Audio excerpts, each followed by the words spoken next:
அன்பர்களே, கண்டுபிடிப்பவர்கள் எல்லோருமே விஞ்ஞானிகள் என்றால் நான் விஞ்ஞானி. ஆனால் விஞ்ஞானத்தினுடைய முறைகளிலே, அந்த வழிகளிலே சென்று கண்டுபிடிப்பவர்கள் தான் விஞ்ஞானிகளாக அங்கீகரிக்கப்படுகிறார்கள். தற்காலிக நினைவகமாக பீனியல் சுரப்பி செயற்படுகின்ற என்பதை நான் தான் கண்டுபிடித்தேன். அதை எனக்கு முதல் யாருமே கூறியதில்லை.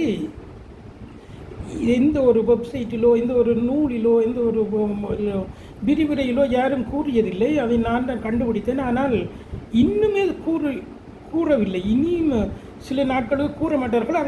அதன் பிறகு எலிகளை வைத்து கண்டுபிடித்து கூறுவார்கள். நான் எலிகளை வைத்து கண்டுபிடிக்கவில்லை.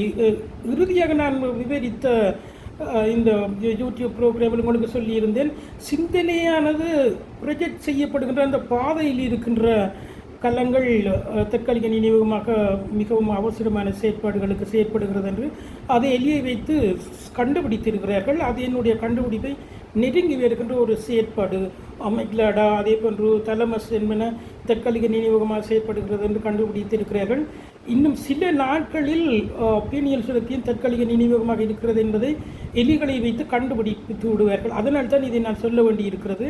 அதாவது பீனியல் சுரப்பி தற்காலிக நினைவகமாக செயற்படுகிறது என்பதை குண்டலின் தியானத்தை செய்கின்ற பொழுது வானவில் இருக்கின்ற 7 கலர்களையும் மெரிட்சிகளாக நாங்கள் பார்க்க முடியும். அதே போன்று ஒரு போட்டோவினுடைய நெகட்டிவை பார்த்து நீங்கள் ஒரு வெள்ளை பின்புலத்தை பார்க்கின்ற பொழுது அந்த போட்டோவினுடைய ஒரிஜினலை பார்க்கிறீர்கள். மெரிட்சிகள் பீனியல் சுரப்பி நீக்கப்பட்டவர்களுக்கு தெரியாது. பீனியல் சுரப்பி நீக்கப்பட்டவர்களும் என்னுடைய ஃப்ரெண்டாக இருக்கிறார்கள். எனவே அந்த ஆதாரத்தை வைத்துத்தான் நான் கண்டுபிடித்து இந்த டிஎன்ஏனுடைய அந்த கட்டமைப்பை கண்டுபிடித்த பெட்சன் அண்ட் கிரீக் என்பவர்கள் கண்டுபிடித்ததில் எந்த நேச்சருக்கு அனுப்பினார்களோ அதே நேச்சருக்கு நான் அனுப்பிய பொழுது அவர்கள் எனக்கு பதிலளித்திருந்தார்கள், உங்களுடைய ஆதாரங்கள் எங்களை அதிசயிக்க வைக்கின்றன. ஆனால் இதை நாங்கள் இங்கே போஸ்ட் பண்ண முடியாததுக்காக, இதை இங்கே நாங்கள் வெளியிட முடியாததுக்காக வருந்துகிறோம் என்று அனுப்பியிருந்தார்கள். அதாவது ஒரு தியானம் என்பது விஞ்ஞான கண்டுபிடிப்பாக ஏற்றுக்கொள்ள முடியாத நிலையில் இருந்தது. அந்த தற்காலிக நினைவகமாக பீனியல் சுரப்பி செயற்படுகிறது என்பதை வைத்து மூளையினுடைய முற்றுமுழுதான செயற்பாடையில் நான் கண்டுபிடித்து இந்த யூடியூப்களில் விவரித்திருக்கின்றேன். என்னுடைய ப்ரோக்ராம்ஸை முழுமையாக பார்ப்பவர்களுக்கு புரியும். எனவே இந்த பிரபஞ்சம் முழுவதையும் முற்றுமுழுதாக உணர்ந்து ஒரு கொஸ்மாலஜி, முழுமையான ஒரு கொஸ்மாலஜியை நான் இந்த யூடியூப் ப்ரோக்ராமில் உங்களுக்கு வழங்கி இருக்கின்றேன். அதாவது உலகத்தில் இருக்கிற விஞ்ஞானிகள் எல்லாம் இந்த பிரபஞ்சவியலை முழுமையாக புரிந்து கொள்ளாமல் டார்க் எனர்ஜி, டார்க் மேட்டர் என்று குழம்பிக் கொண்டிருக்கின்ற பொழுது உங்களுக்கு மிக தெளிவாக நான் பிரபஞ்சவியலை இந்த யூடியூப் சேனலிலேயே விவரித்திருக்கிறேன். மூளையினுடைய முழுமையான செயற்பாடு கண்டுபிடிக்கப்படவில்லை என்று சொல்லப்பட்ட பொழுது மூளையினுடைய முழுமையான செயற்பாடையும் என்னுடைய யூடியூப்லேயே உங்களுக்கு விவரித்திருக்கின்றேன். நான் எல்லா விதமான சந்தேகங்களையும் தீர்த்திருக்கின்றேன். எந்த ஒரு சந்தேகத்தையும் நான் வைத்துக் கொள்வதில்லை. அதே நேரத்தில் தினமும் வருகின்ற கண்டுபிடிப்புகளையும் படித்து கொண்டே இருப்பேன். எங்களுடைய காலத்தினுடைய நீட்சிக்காக இவ்வாறான ஒரு சந்தேகமே இல்லாத ஒரு வாழ்க்கை, அதி அற்புதமான வரலாற்று நிகழ்வுகள் எங்களுடைய தேசத்திலே தான் நிகழ்ந்திருக்கின்றது.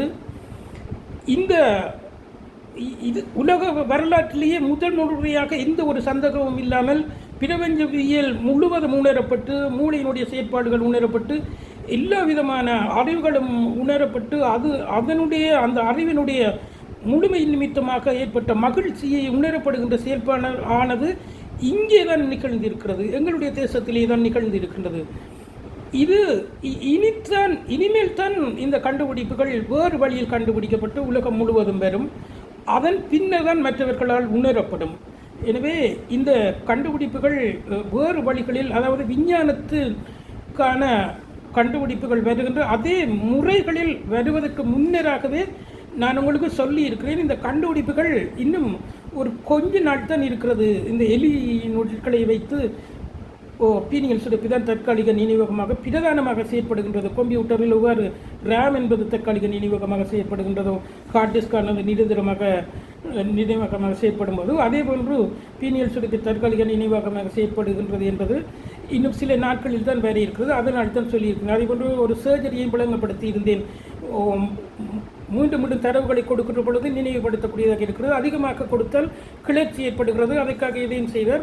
அந்த தரவு பீனியல் சுரப்பில் இம்ப்ரிண்டட் ஆகின்ற பொழுது மனநோய் ஏற்படுகிறது. மனநோயை நீக்க வேண்டுமாக இருந்தால் பீனியல் சுரப்பியை நாங்கள் சர்ஜரி மூலம் அகற்ற வேண்டும் என்றும் சொல்லியிருந்தேன்.